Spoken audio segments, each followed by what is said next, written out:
HM घाटमाता news.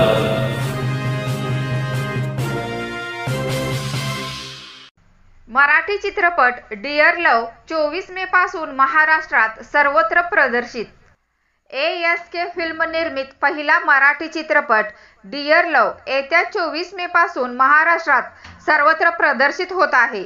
या चित्रपटाचे लेखन आणि दिग्दर्शन अमरनाथ खराडे आणि ऋषिकेश तुराई यांनी केले असून या चित्रपटात अमरनाथ खराडे, किरण ढाणे, यशोधन गडकरी, अभिषेक वेर्णेकर, लक्ष्मी विभूते, राहुल जगताप आदी कलाकारांनी काम केले आहे। या चित्रपटासाठी संगीत प्रफुल्ल स्वप्नील यांचे असून गायक शंकर महादेवन, आनंदी जोशी, हर्षवर्धन वावरे, स्वप्नील गोडबोले तर पार्श्वसंगीत साऊथ सिनेमातील ॲलन प्रीतम यांनी दिले आहे। डिअर लव हा चित्रपट नावाप्रमाणे फक्त प्रेमकथेवर आधारित नसून स्वप्न, प्रेम आणि नातेसंबंध यावर बेतलेला आहे। या चित्रपटाचे चित्रीकरण कोकण, सांगली, सातारा परिसरात निसर्गरम्य ठिकाणी झाले आहे। अमरनाथ खराडे, किरण ढाणे यांनी यापूर्वी लागी र झाले जी या टीव्ही मालिकेत भूमिका साकारल्या आहेत। त्यानंतर त्यांनी अनेक टीव्ही मालिका, जाहिराती तसेच चित्रपटात भूमिका केल्या आहेत। तसेच ऋषिकेश तुराई यांनी वेड हा रितेश देशमुख दिग्दर्शित सुपरहिट चित्रपट लिहिला आहे। डिअर लव चित्रपटाला आतापासूनच सोशल मीडियावर सकारात्मक प्रतिसाद मिळताना दिसून येत आहे।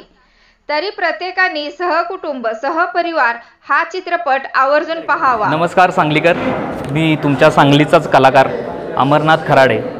आमचा सिनेमा येत्या 24 तारखेला 24 मेला आपल्या जवळच्या चित्रपटगृहात येत आहे। त्याचं नाव आहे डिअर लव। तर सिनेमा खूप चांगल्या पद्धतीने चित्रित केलेला आहे। सिनेमाचं चित्रीकरण कोकण, सांगली, सातारा या भागात झालेलं आहे। तुम्हाला सिनेमा नक्की आवडेल। सिनेमामध्ये खूप छान गाणी चित्रित केलेली आहेत। या सिनेमात शंकरजी महादेवन यांचंसुद्धा एक गाणं आहे। आनंदी जोशी, हर्षवर्धन वावरे आणि स्वप्नील गोडबोले यांची देखील गाणी आहेत। या सिनेमाचं म्युझिक साऊथचे सिनेमातील ॲलन प्रीतम यांनी म्युझिक दिलेलं आहे सिनेमाला। तर मी असं आवाहन करतो की हा सिनेमा जास्तीत जास्त लोकांनी पाहावा आणि खूप प्रेम द्यावं। आपण सांगलीकरांसाठी हा सिनेमा न्यू प्राईड आणि औरम सिनेमा येथे आपल्याला पाहायला मिळेल।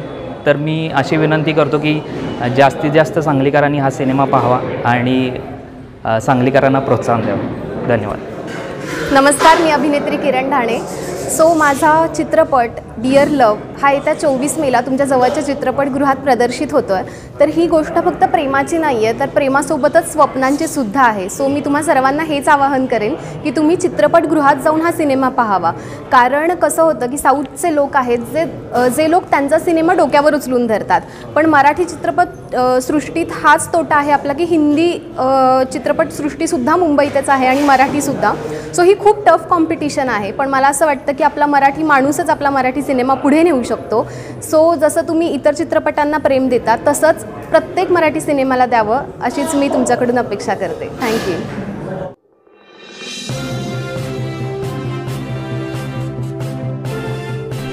HM घाटमाता news.